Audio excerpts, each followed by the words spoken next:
Your aloe vera isn't just dying, it's trying to tell you something important. Most people make one or two simple mistakes that block their plant's natural healing power, and they don't even realize it until it's too late. Welcome to Green Life Zen, and today I'm sharing 7 natural aloe vera care secrets that will help your healing plant thrive indoors, without chemicals, without confusion, and without killing another plant.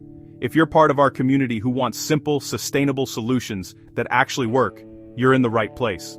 Aloe vera has been used for thousands of years as a healing plant, for burns, skin care, digestive health, and even spiritual cleansing in many cultures. But here's what most care guides won't tell you. When your aloe is stressed or unhealthy, it loses those medicinal properties. A struggling plant can't give you the healing benefits you're counting on. The good news? Aloe is actually one of the easiest healing plants to care for once you understand what it really needs. And everything I'm sharing today is natural, zero waste, and beginner-friendly. Let's dive into the 7 mistakes that might be blocking your aloe's healing energy, and how to fix them starting today. Mistake number 1, putting your aloe in the wrong light. Most people think aloe loves full direct sunlight because it's a succulent from desert regions, but here's the truth. Indoor aloe vera actually prefers bright indirect light. Direct afternoon sun through a window can scorch the leaves, turning them brown or orange, and when those leaves are damaged, your plant can't photosynthesize properly, which means it can't produce the healing compounds that make aloe so powerful for your skin and wellness. The fix. Place your aloe near a south or west-facing window, but about 3 to 5 feet back from the glass. You want that bright filtered light, not harsh rays beating down on it. If you notice the leaves turning brown, orange, or developing dark spots, that's sunburn. Just move it back a bit further from the window. Now, if your home doesn't get much natural light, maybe you live in a basement apartment or have north-facing windows, don't worry. Aloe can tolerate lower light conditions. It just grows slower. The key is to rotate your plant every 2 to 3 weeks so all sides get equal exposure. Here's a simple test I use. If you can comfortably read a book in that spot during the day without turning on a light, your aloe will be happy there. Pro tip for you, add a spiritual angle here. Think of light as your plant's life force energy. Too much overwhelms it, too little starves it. Balance is key. Mistake number 2, overwatering. This is the #1 aloe killer, and it happens because we treat aloe like a regular houseplant that needs frequent watering. But aloe vera is a succulent. It stores water in those thick, fleshy leaves, which means it can go weeks without a drink. When we water too often, the roots sit in constant moisture, they start to rot, and the plant loses its ability to absorb nutrients. And when that happens, all those healing properties disappear. The fix. Use what I call the soak and dry method. Here's exactly how it works. Step 1. Stick your finger about 2 inches deep into the soil. Really get in there. If it feels even slightly damp, don't water yet. Wait. Step 2. When the soil is completely dry all the way through, and I mean bone dry, water deeply until water runs out the drainage holes at the bottom. Step 3. Let it drain completely for 10 to 15 minutes, then empty the saucer underneath. Never let your aloe sit in standing water. That's a fast track to root rot. In most homes, this means watering every 2 to 3 weeks during spring and summer when the plant is actively growing. In winter, when growth slows down, you might only water once a month, or even less.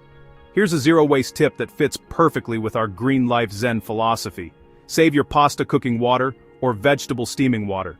Once it cools to room temperature, it's full of nutrients your aloe will love. Just make sure there's no salt or oil added. Mix these together until you get a gritty, chunky texture. When you squeeze a handful, it should crumble apart easily instead of clumping together like a mud ball.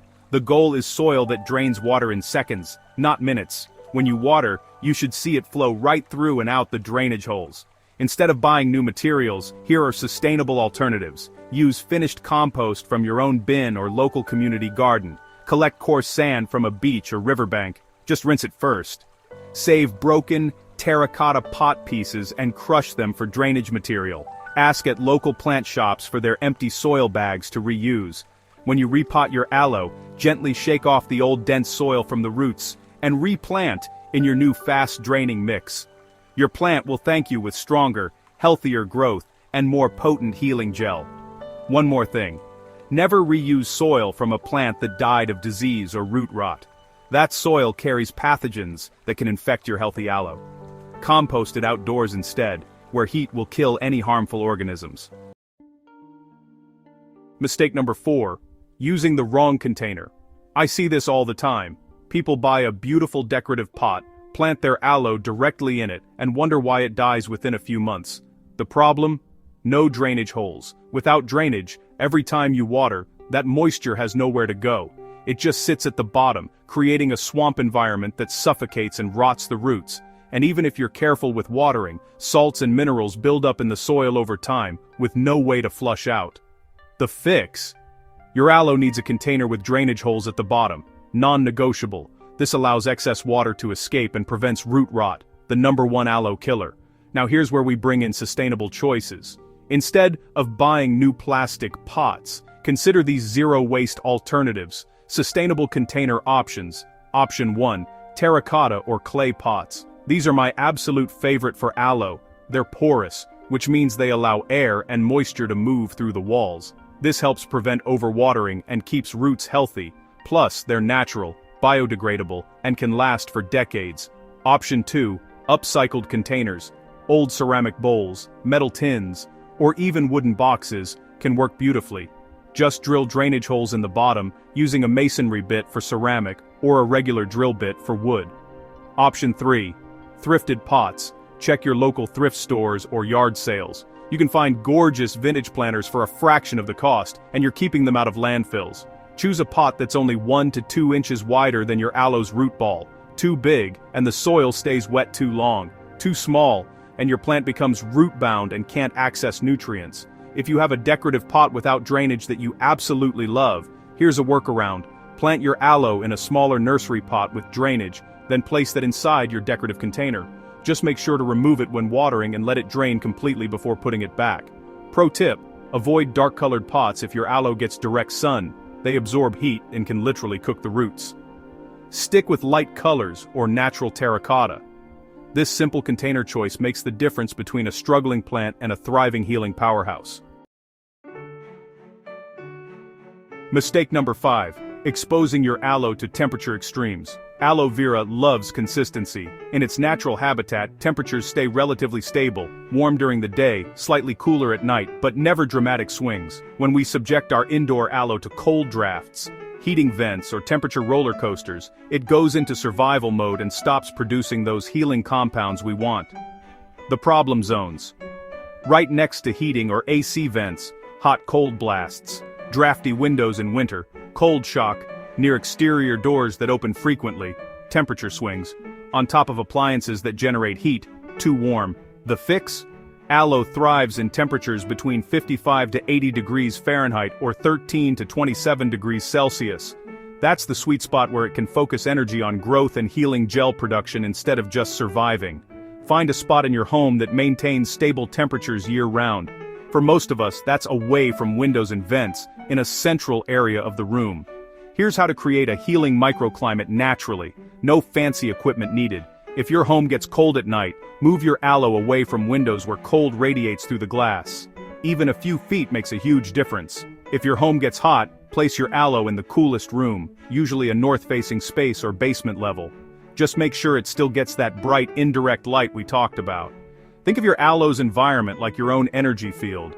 Just as you need stability and balance to thrive spiritually, your plant needs consistent conditions to channel its healing power. When you create that stable, nurturing space, you're not just growing a plant, you're cultivating a living source of wellness in your home. Mistake number 6, using chemical fertilizers. Here's something most plant care guides won't tell you. When you feed your aloe synthetic fertilizers, those chemicals get absorbed into the leaves, and when you harvest that gel for burns, skincare, or smoothies, you're putting those chemicals directly on or in your body. That completely defeats the purpose of growing your own healing plant, right? Plus, aloe is naturally adapted to nutrient-poor desert soil. It doesn't need heavy feeding. In fact, over-fertilizing causes weak, floppy growth and reduces the concentration of beneficial compounds in the gel. The fix: aloe needs very minimal feeding, just 2 to 3 times during the growing season, spring and summer.